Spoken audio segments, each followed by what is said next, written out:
Good morning everyone. अप्पा कर रहे हैं जी। ये हमारी चल रही थी। चलो आज से जितने भी हम लेक्चर्स करेंगे that is in Hindi as well as in English.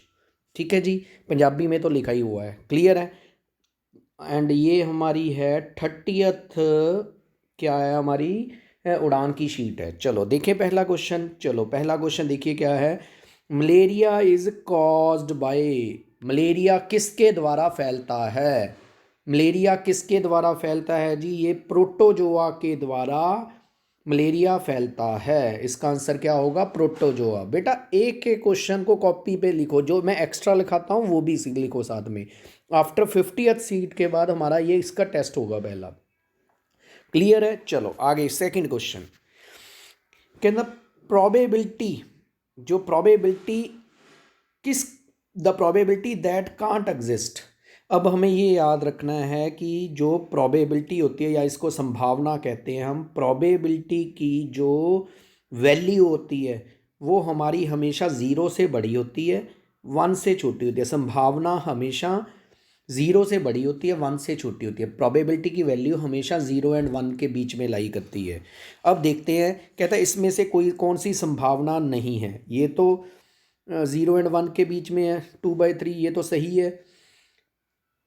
15% means 15/100, ये आ जाएगा 0.15। ये भी ज़ीरो से बड़ी है, वन से छोटी है। 0.7 भी वन से बड़ी है, सेवन से छोटी है। तो इसका आंसर हमारा क्या आएगा? -1.5, क्योंकि प्रोबेबिलिटी की वैल्यू ज़ीरो एंड वन के बीच में होती है हमेशा। क्लियर है बेटा। चलो नेक्स्ट क्वेश्चन देखो क्या कह रहा है कि जो आरबीसी होती है, रेड ब्रेड जो सेल्स होते हैं हमारा, उसका आरबीसी की एक तो फुल फॉर्म पूछ सकता है, रेड ब्रेड कॉर्पस। ठीक है जी, एक तो ये पूछ सकता है। और इसका दूसरा, इसका स्पैन कितना होता है, इसका लाइफ पीरियड कितना होता है। कितना होता है बेटा? ये होता है 120 दिन। 120 दिन का मतलब पता क्या हुआ?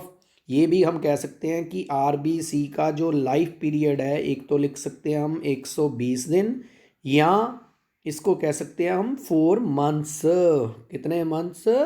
4 मंथ्स होता है आरबीसी का लाइफ पीरियड। ओके चले आगे। चलो आगे देखते हैं हम क्या है अगला।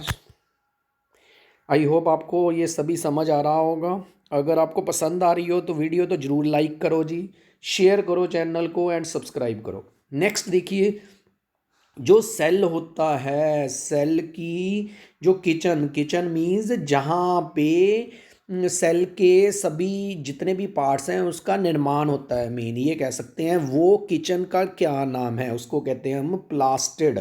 क्या कहते हैं बेटा? उसको हम प्लास्टिड्स कहते हैं। The kitchen of the cell is called plastid. Clear है। नेक्स्ट चले। नेक्स्ट देखिए हमें क्या कह रहा है। कहता कि वो कौन सा फाइबर है, name the fibre which have same characteristic as that of silk. वो कौन सा फाइबर है जिसके गुण सिल्क जैसे, सिल्क मीन्स रेशम जैसे होते हैं। वो ऐसा कौन सा फाइबर है जिसका गुण सिल्क या रेशम जैसे होते हैं? रेशम से याद रखना है, रेशम से रेयॉन, रेयॉन के गुण, रेशम से, रेशम भी आर से शुरू होता है ना, रेशम से ही याद रखना है, उसके गुण रेयॉन जैसे होते हैं, रेयॉन। ठीक है जी, क्लियर है बेटा। चलो नेक्स्ट। भारत का, इंडिया का नेशनल फ्लावर कौन सा है? इंडिया का नेशनल फ्लावर कौन सा है? That is lotus, that is कमल का फूल।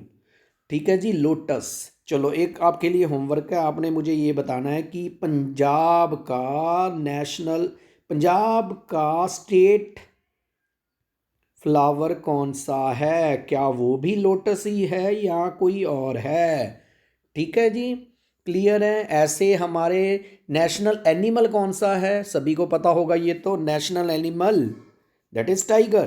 क्लियर है बेटा, नेशनल एनिमल है हमारा टाइगर है। नेक्स्ट देखें, ये हो गया हमारा,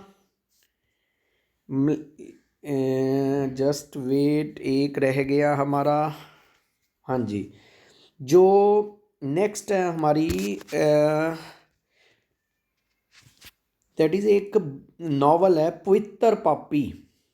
ये किसने लिखी है, ये किताब जो नॉवल है ये किसने लिखी, ये बहुत फेमस है बेटा, बहुत बारी के एंट्रेंस में आती है। ये लिखी है नानक सिंह ने, नानक सिंह जी ने ये किताब लिखी है। कौन सी? पवित्र पापी एक नॉवल है, ये किसने लिखी है? नानक सिंह जी ने लिखी है।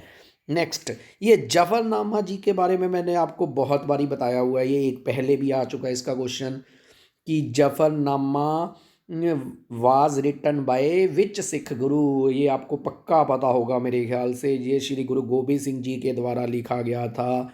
अब आपके लिए होमवर्क यही है, ये इन्होंने किसको लिखा था?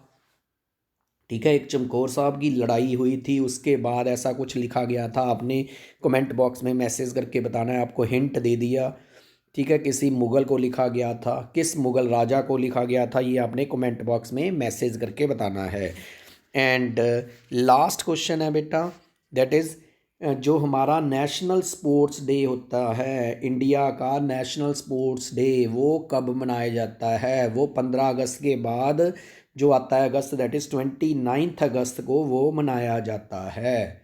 ठीक है जी। लो, एक आपके लिए होमवर्क है।